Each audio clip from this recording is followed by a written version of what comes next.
This is still going to be purposeful functional intensity.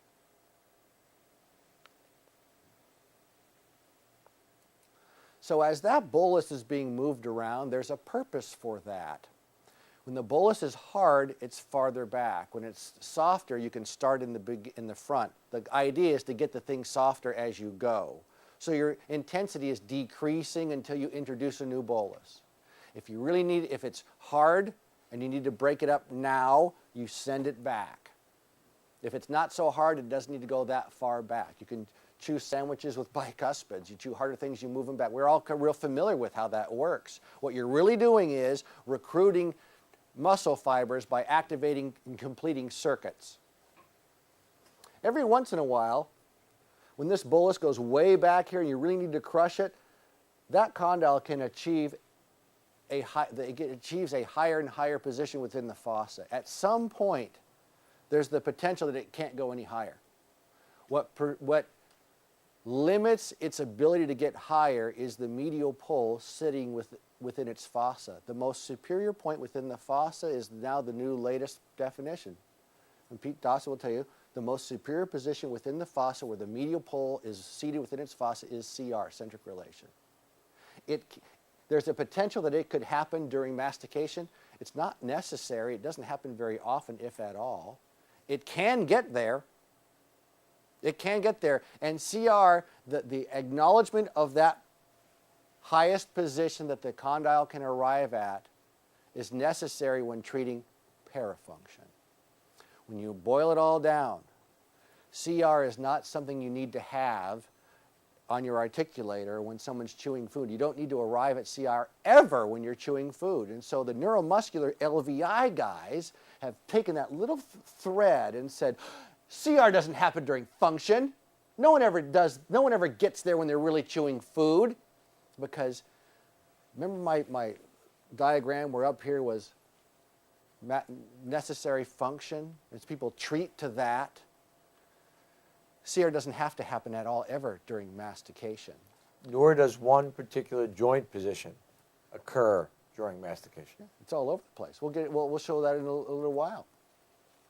But it will become in significantly during the acknowledgement and treatment of parafunction that condyle can arrive at its most superior position. Because the concept is, once it arrives there, there's only one place for it to go, and that's down.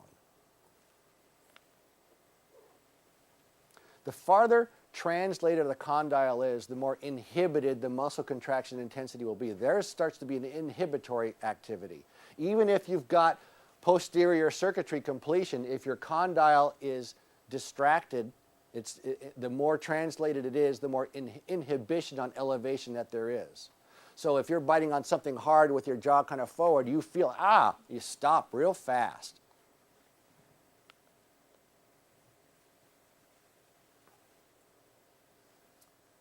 So here's CR. Is this a functional position? Rarely, hardly ever during mastication do you ever need to arrive there. But when you see what occlusal therapy is all about with CR, you'll realize it's on the way out of CR that really matters. The interferences, you can't get there to begin with. Once you get there, now it's when you get out that matters. You know, when you look at a radiograph or tomo or something like that, it always bothered me that they'd say, see, this thing is in CR. It looks like it can go a lot higher. You know, I look at the tomos, there's always a big space on top of the condyle where the posterior band is. It always bothered me. Why can't you make it go higher? Well, this medial pole sits right there.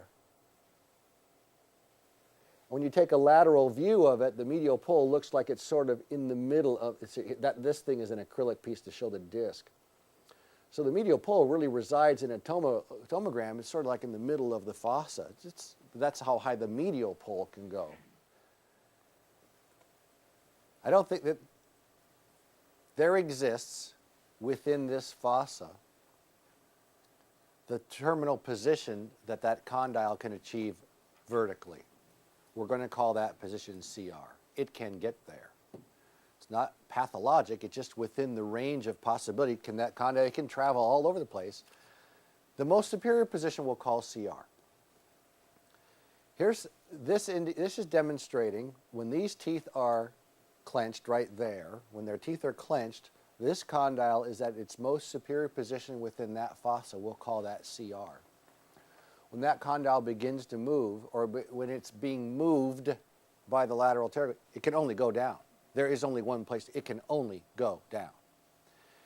If the elevator maintains contraction, it's not going anywhere.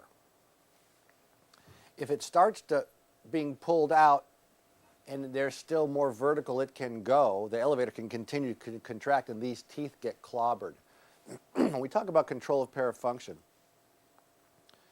the purpose of arriving at CR with the condyle is so that during parafunction, when movements start, the definition, just by saying movement, there's only one way the condyle can go, is down.